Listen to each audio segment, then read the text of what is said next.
Bonjour, comment allez-vous?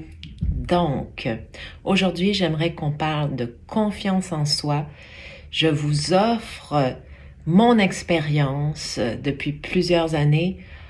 J'étudie et j'expérimente tout ce qui a trait à la santé globale et à la santé globale et la santé qui, qui inclut en fait trois sphères de notre réalité en tant qu'être humain, c'est-à-dire le corps, le mental et l'esprit. Donc aujourd'hui, j'aimerais vous parler de confiance en soi.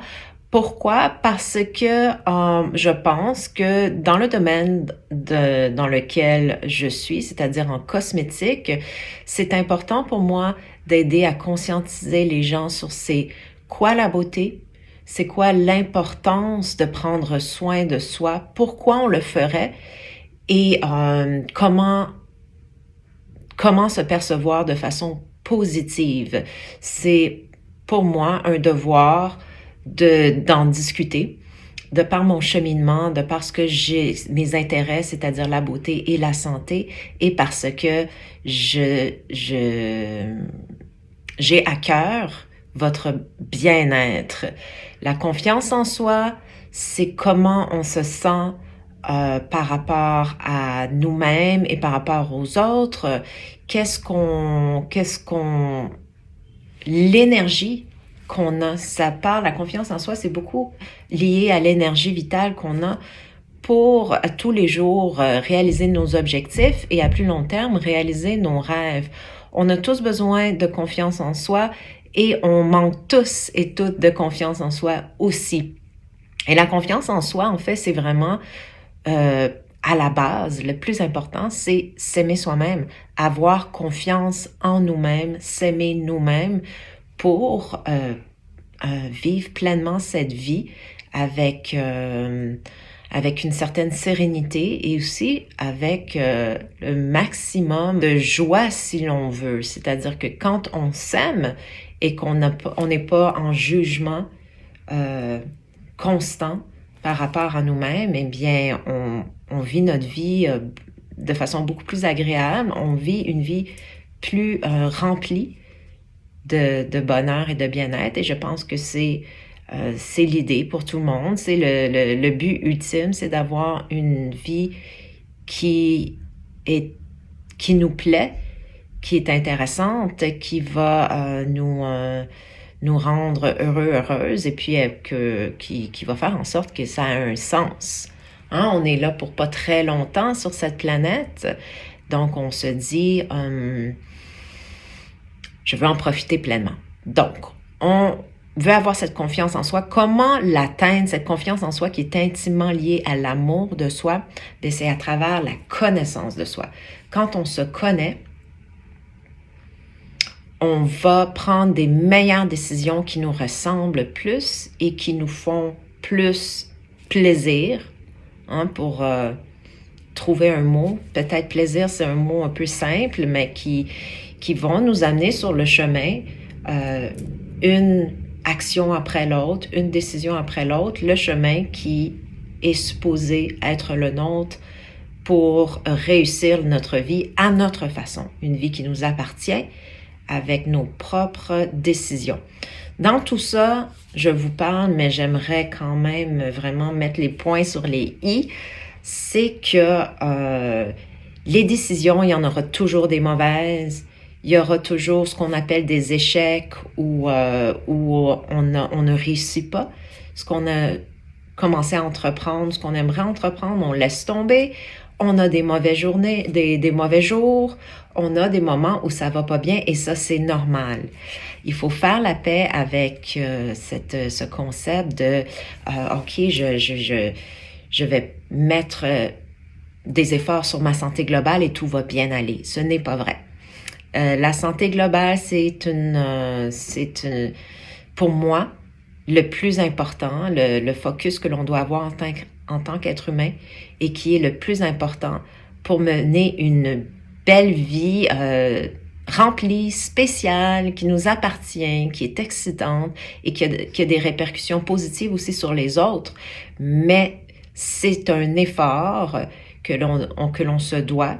C'est une espèce de contrat qu'on se fait avec nous-mêmes ou pour le reste de nos jours, eh bien, c'est des petits efforts à tous les jours avec des actions simples, concrètes et efficaces qui vont faire en sorte que notre santé globale va mieux aller et donc on va augmenter notre fréquence de santé, notre énergie. On peut presque dire on va augmenter notre bocal de bonnes expériences versus mauvaises expériences, mais il y aura toujours le bocal de mauvaises expériences et d'erreurs, d'essais, d'erreurs, de problèmes qui sera présent. Hein, ça, c'est quelque chose qu'on doit accepter. La vie est faite du pôle négatif et du pôle positif. C'est inévitable. C'est dans la nature même de la vie avec les atomes où on a les ions négatifs et positifs qui forment la base de ce qui est la vie. Et puis, ça, il faut l'embrasser. On a envie de dire ce qui est négatif, on va le regarder avec d'autres yeux. À partir de maintenant, parce que j'ai décidé de faire attention à ma santé globale, parce que pour moi, c'est le plus important pour vivre une belle vie, hein, pas une vie parfaite, mais une vie qui m'appartient avec des moments de qualité, des moments profonds, des beaux moments à tous les jours où on se dit « Wow, je suis contente d'être en vie, je suis contente d'être en vie. » Eh bien, il faut l'accepter ça, qu'il y a du négatif et on décide d'enlever les lunettes qui jugent le négatif et de mettre ces lunettes roses qui vont faire en sorte que même le négatif, on va pouvoir l'apprécier. Parce que oui, le négatif est inévitable et aussi, ça nous amène à vouloir autre chose. Exemple, on vient de prendre une mauvaise décision et là, notre projet ne fonctionne plus. Eh bien, on n'a pas le choix de prendre une décision qui va faire en sorte que on va vouloir un autre projet qui, cette fois-là, va fonctionner. Et on a en plus l'expérience qui nous permet d'apprendre de nos erreurs. Et donc, avec ces lunettes roses-là, on regarde le négatif avec détachement cette fois-ci. Donc, un détachement qui nous permet de voir « Oh, wow, c'est puissant quand ça va pas bien. » Mais grâce à cette puissance-là, on peut la prendre et ensuite passer à autre chose avec des décisions puissantes aussi pour notre mieux-être.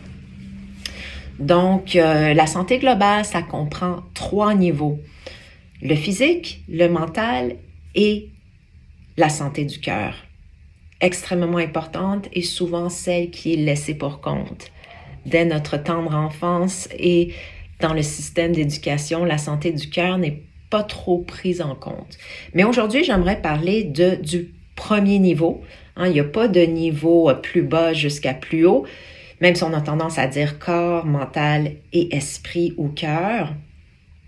Je pense que c'est plutôt un cercle et c'est interrelié. Il n'y en a pas un qui est moins important que l'autre. Et là, ça me ramène aux cosmétiques. Donc, c'est important pour moi de vous dire que la beauté, tout ce qui est dans le domaine de la beauté et des cosmétiques, ça peut paraître banal, mais ça prend soin de notre corps.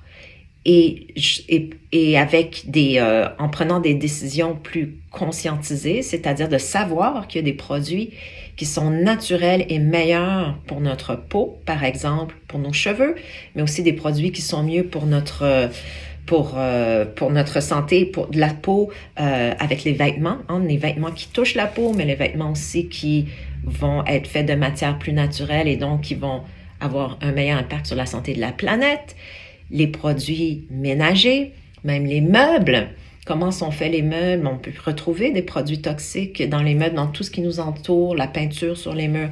En prenant des décisions plus éco-conscientes, on fait attention à notre santé physique. Et ça a un impact direct sur notre santé mentale parce que les produits chimiques qu'on le retrouve dans tous les produits qui nous entourent vont avoir un impact dans notre système physique, mais ça va aussi avoir un impact sur notre mental. Ça peut apporter des étourdissements, des problèmes de concentration, de l'angoisse, même de l'agressivité. Hein? On se sent agressé par ce qui nous entoure si ce n'est pas de qualité et fait avec respect et de façon éco-consciente. Donc, la santé du corps, c'est important puisqu'on est on est en train de parler ici d'un sujet qui est vaste et qui est peut-être pas tangible pour tout le monde parce que ce qui est important de savoir, c'est qu'à partir du moment où on fait attention à sa santé globale, comme je disais, c'est un pacte avec soi-même où on doit faire des efforts à tous les jours. Pour avoir été entouré de gens qui ont voulu, dans leur vie, faire des changements pour améliorer leur physique, on le sait que c'est pas facile. C'est très difficile et en fait, il faut savoir que si on veut faire attention à sa santé, disons, exemple, de façon plus concrète, perdre du poids, c'est un pacte avec soi-même où on se dit que pour le reste de nos jours, ce sont des petites actions simples et efficaces qu'on doit appliquer à tous les jours pour le reste de notre vie. Et oui, c'est pour le reste de notre vie. Mais vous allez très bien comprendre cette métaphore de la personne qui fait de l'exercice. Hein? On sait que c'est difficile tout à coup faire l'exercice, mais quand on a terminé, ça fait tellement du bien. Comment ça se fait que j'ai eu tellement de difficultés à faire mon exercice? Maintenant, je suis bien, j'ai une meilleure énergie, je suis bien pour la journée, etc. Alors, c'est ça le deal, c'est ça le pacte.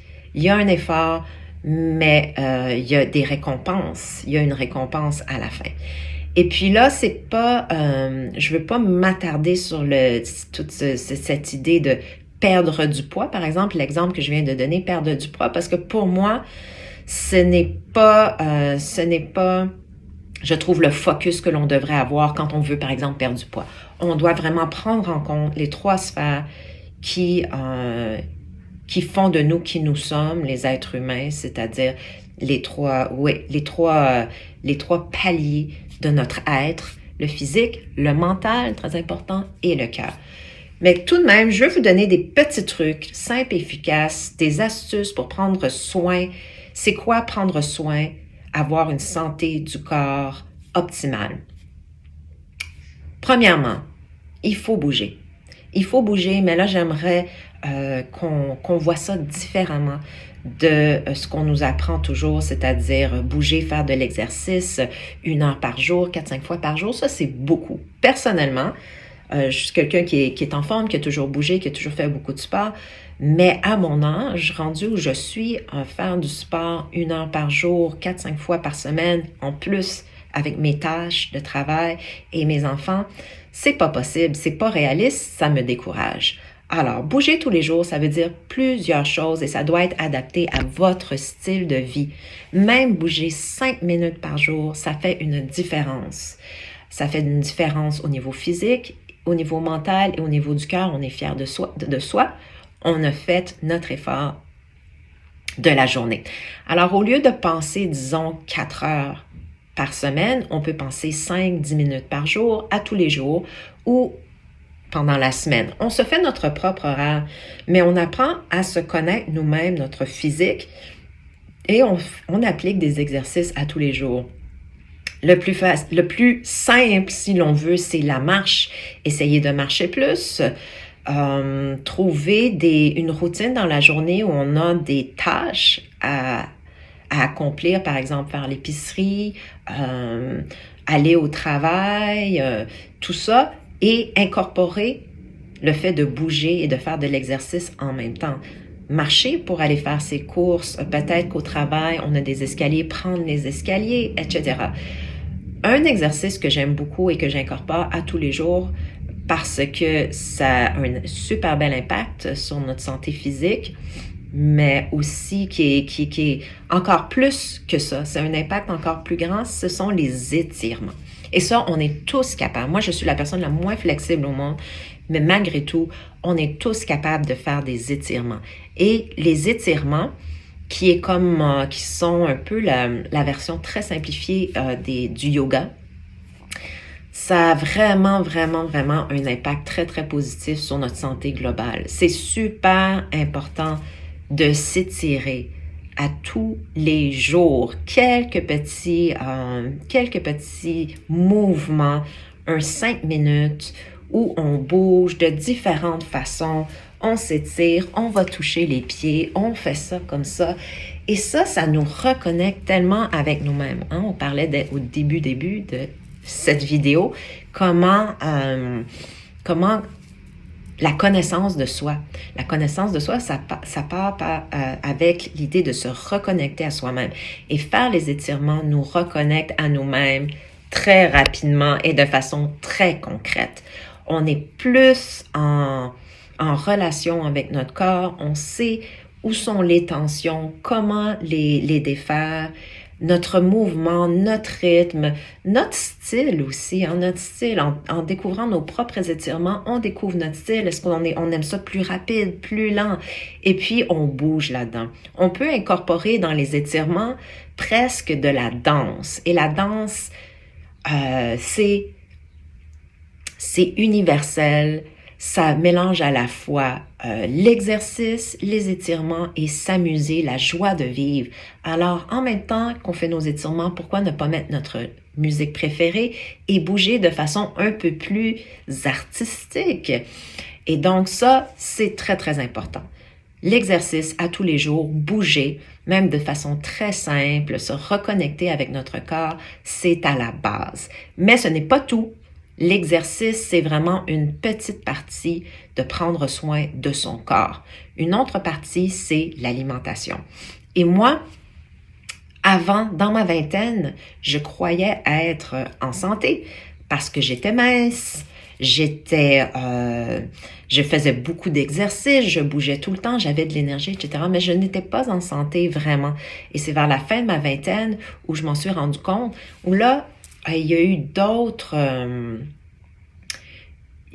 c'est au niveau du mental que ça a commencé à m'affecter. Mon mental, en fait, me montrait, entre autres, que je n'étais pas en forme physiquement, hein, pour plusieurs raisons, mais entre autres parce que même si j'étais mince puis je mangeais comme normalement ou quoi, je mangeais trop au restaurant. Et donc, au restaurant, c'était rarement vraiment la star de l'assiette, c'était rarement des légumes, beaucoup trop salés aussi, trop sucrés, ça manquait en fait vraiment d'aliments entiers et simples qui nourrissent vraiment avec des choix de produits qui sont de qualité. Donc, si on veut vraiment avoir un impact sur sa santé globale à travers la nourriture, il faut retourner à la base, cuisiner à la maison des aliments entiers où les stars, les vedettes de notre assiette sont les légumes. On pense qu'on mange bien, mais vraiment les légumes devraient être au moins la moitié de la portion que l'on mange. La moitié devrait être les légumes. Et pas des légumes en sauce et en crème et gratinés au fromage que j'adore, mais vraiment de bons légumes entiers. Une très bonne façon d'avoir ces portions de légumes, c'est à travers un smoothie où là, c'est très, très bon en plus. Au goût, on s'achète un bon Vitamix et l'on met des bananes, des fruits, du kale, un avocat. On mélange tout ça et on boit un bon smoothie vert. La verdure, c'est hyper important. Les aliments entiers, cuisinés à la maison, les grains entiers, on diversifie ce qu'on achète, pas toujours le même pain, pas toujours les mêmes pâtes. On va regarder des alternatives comme le camus, l'amarante, le quinoa, les différents pains de grains entiers, les pains au camus, les pains sans gluten, et on diversifie comme ça. Là, je m'en vais pas dans les branches de la santé, là, par l'alimentation, c'est-à-dire le sans gluten, les végétaliens, etc. Moi, personnellement, je ne suis rien de tout ça. J'adore le pain. Je respecte tout à fait ceux qui vont avoir des diètes plus restrictives, comme par exemple ceux qui font le sans gluten, parce que, entre autres, il y en a qui doivent vraiment le faire. Sinon, ils ont des réactions. Ou les véganes, les végétariens. Personnellement, moi, j'ai été végétarienne pendant 6 ans et je le recommande à tous. Une bonne façon de se reconnecter avec soi-même et de faire un beau clean-up de son corps et de mettre les bouchées doubles, en fait, là, dans la santé globale du corps, c'est en choisissant une diète végétarienne. Petite expérience personnelle encore, parce que comme je vous dis, moi je suis pas une professionnelle, je suis en train de vous parler de mes expériences. Je suis quelqu'un qui a toujours eu un très très grand intérêt sur la santé. De très jeune, j'étais sportive de compétition, donc on avait des entraînements physiques, etc. J'ai toujours beaucoup apprécié la santé et à l'âge de 29 ans, j'ai commencé à étudier la naturopathie. J'ai travaillé dans des magasins de produits naturels, tout ça. Alors, c'est quelque chose c'est un focus pour moi qui est très, très présent. Mais je n'ai pas de diplôme comme tel. Je suis ni psychologue, ni médecin. Je vous donne ces astuces-là basées sur mon expérience. Et donc, encore une fois, on parlait de devenir végétarienne. Je suis devenue végétarienne, j'avais 28 ans et je travaillais dans un restaurant, le restaurant. Plusieurs le connaissent probablement, Eau Vive, qui est un restaurant vegan sur Saint-Laurent, la rue Saint-Laurent à Montréal. Et je n'étais pas végétarienne à l'époque. Mon amie, qui était gérante, me donne l'emploi et tout le monde qui travaille là est végétarien ou vegan. Et je me rends compte rapidement que j'ai une espèce d'énergie / attitude qui décalée par rapport aux autres. J'ai une agressivité qui est comme omniprésente parce que la restauration, c'est stressant. On court tout le temps. On a l'énergie de tous les clients qui ont faim et qui nous regardent comme si, comme des enfants affamés. Puis là, il faut travailler rapidement. Il y a beaucoup de stress, beaucoup de pression dans le domaine de la restauration. Et j'ai cette agressivité-là.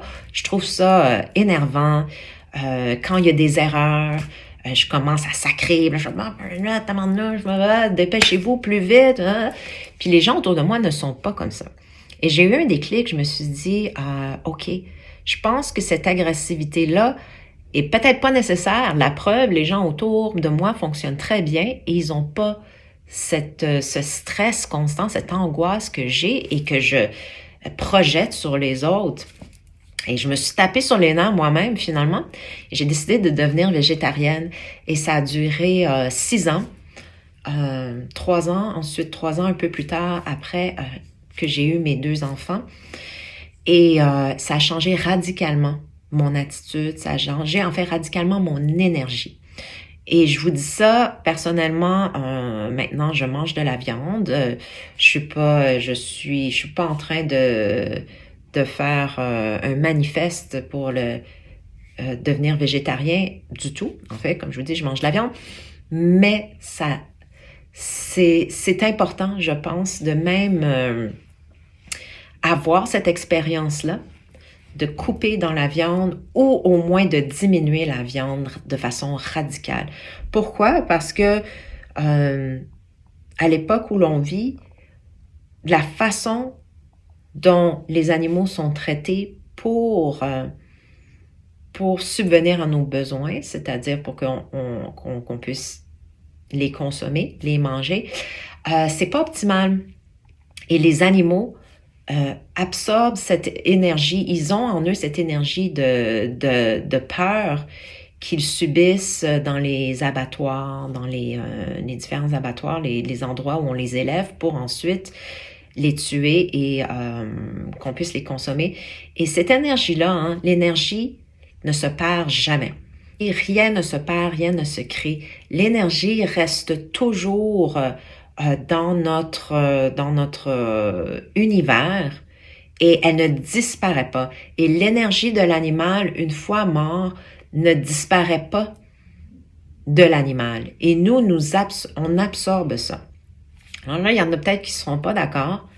C'est pour ça qu'il y a les commentaires, et puis je serais très contente que vous participiez à cet atelier, si l'on veut, là, de santé globale.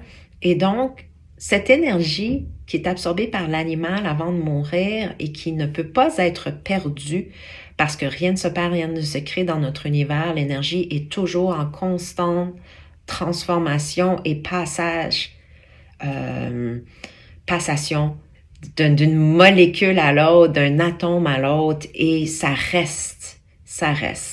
Et donc, c'est pour ça qu'on doit faire attention à notre énergie, la protéger, mais aussi l'améliorer afin que le monde en général s'élève et s'améliore. Je pense personnellement qu'il ne faut pas s'en faire. Il y aura toujours, comme je vous disais, dans l'univers, il y aura toujours du positif et du négatif. Et malgré nous, l'univers abonde de positivité et de belle énergie qui nous affecte en retour. Alors ça, c'est pour moi, je pense que si on fait seulement attention à notre propre énergie, si on améliore notre santé globale, si on fait si on se tourne vers soi-même, que l'on se connaît mieux soi-même, que l'on prend de meilleures décisions, ce qui nourrit notre confiance en soi, déjà, on a fait notre travail, je pense, en tant qu'être humain. Et donc, on peut devenir végétarien. Idéalement, on diminue notre consommation de viande et on achète des viandes de meilleure qualité. Meilleur impact sur notre santé et meilleur impact sur la santé de la planète, hein, parce que vous savez que les élevages de bétail, etc., c'est extrêmement polluant pour la santé de la planète. Je vous invite à faire des recherches là-dessus. L'alimentation, donc des smoothies, l'alimentation, on peut aussi s'alimenter, on peut aussi améliorer notre santé physique à travers des suppléments. Hein, la meilleure façon de nourrir notre corps, c'est à travers une saine alimentation, une alimentation diversifiée et basée sur la grande consommation de fruits et légumes verts. Par contre, il y a des suppléments, et ça c'est intéressant, vous pouvez aller dans les magasins de produits naturels, il y a des très bons suppléments qui peuvent aider, des multivitamines des fois, selon les saisons, il y a des capsules adaptogènes qui vont nous aider à avoir une meilleure énergie, moins d'angoisse, moins de stress. Je vous invite à essayer, à expérimenter les différents suppléments qui sont disponibles. C'est efficace. C'est aussi de toute façon un bon moyen de focusser sur sa santé. Hein? C'est un autre moyen de dire je vais expérimenter et en expérimentant, on fait des choix santé et on regarde ce qui nous convient. De toute façon, tous ces suppléments-là, pour la plupart, sont bénéfiques pour la santé. Donc, il y a les suppléments, l'exercice. Il y a aussi toute la sphère que j'aime beaucoup, c'est des thés.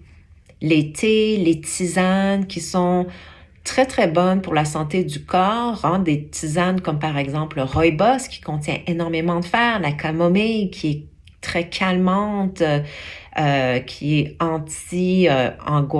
angoisse, qui diminue l'angoisse, le thé vert qui est antioxydant. Il y a tellement de différents thés, de concoctions, de plantes qui ont des effets bénéfiques sur votre santé et aussi sur la santé mentale. Et ce que j'adore avec les thés et les tisanes, c'est que ça réchauffe le cœur. En fait, ce que je voulais dire, c'est que ça réchauffe le corps, mais ça réchauffe le cœur aussi. Ça réchauffe le cœur et, voyons, je vais-tu le dire? C'est le corps que je veux dire, pas le cœur. Ça réchauffe le corps et ça délie les nœuds, si on veut, hein? Ça relaxe, ça ramollit, et puis ça, c'est très, très bon pour combattre les stress physiques, les points, les maux de dos, etc. Si au quotidien, on prend des tisanes, non seulement ça va nourrir notre corps et apporter des vitamines et des minéraux, mais ça va aussi lui faire du bien à un niveau un peu plus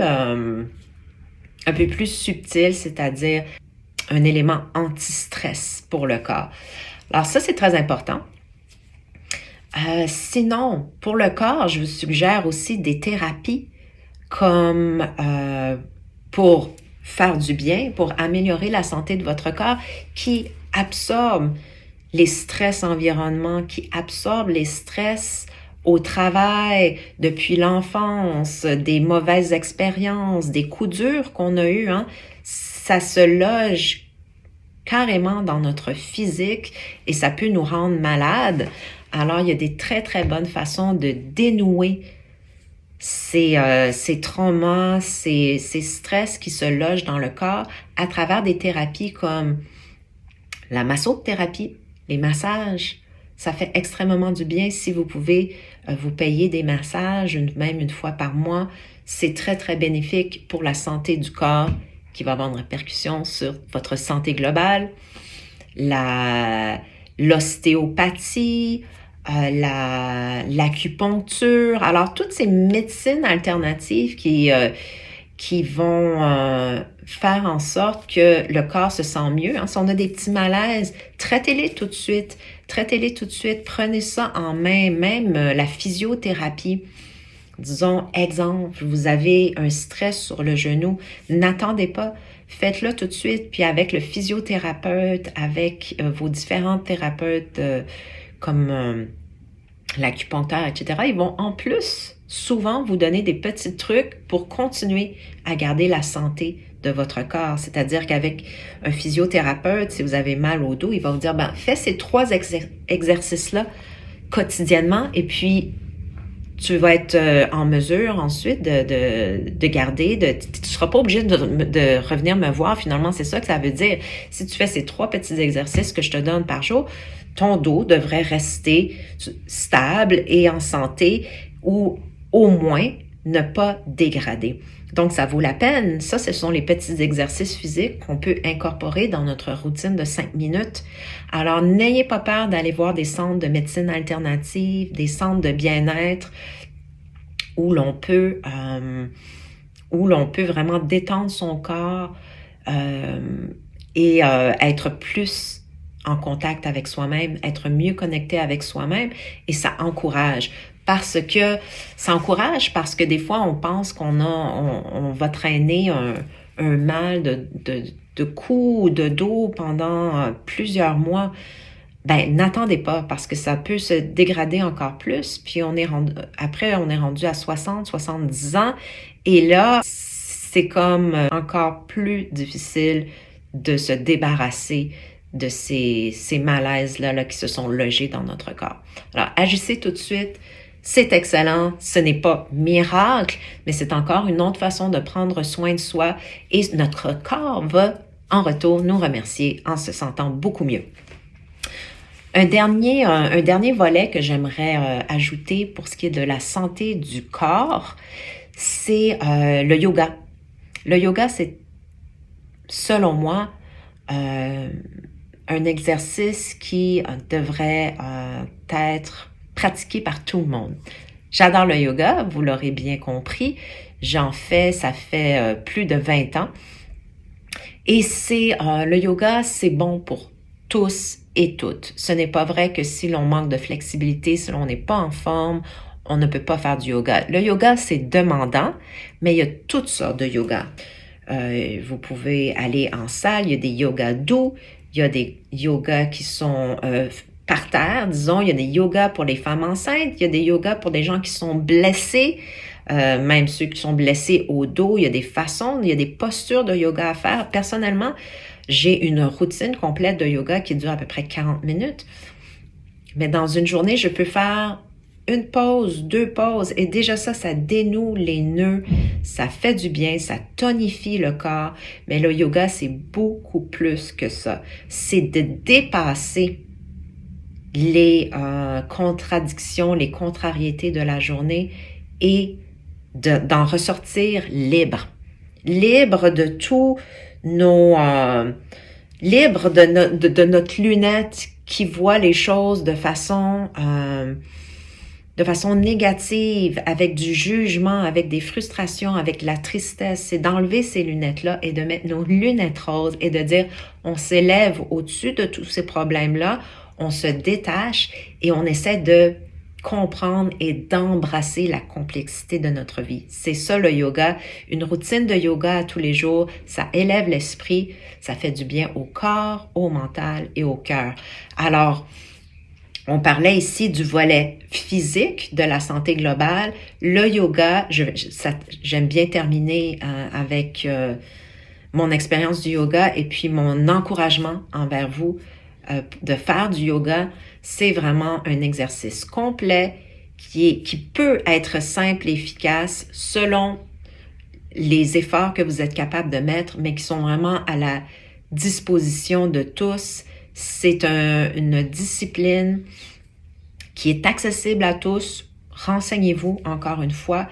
Et maintenant, il y a des vidéos sur Internet où vous pouvez apprendre quelques poses qui vous font du bien, ne serait-ce que la pose de l'enfant où on se recroqueville sur le plancher. Ça étire tout le dos, ça fait un massage à la tête, ça va tout de suite enlever tout le stress du corps et, comme je vous dis, ça étire la colonne vertébrale. Alors déjà ça, c'est une façon hyper simple de se faire du bien et où il y a vraiment un impact à plusieurs niveaux sur notre santé globale.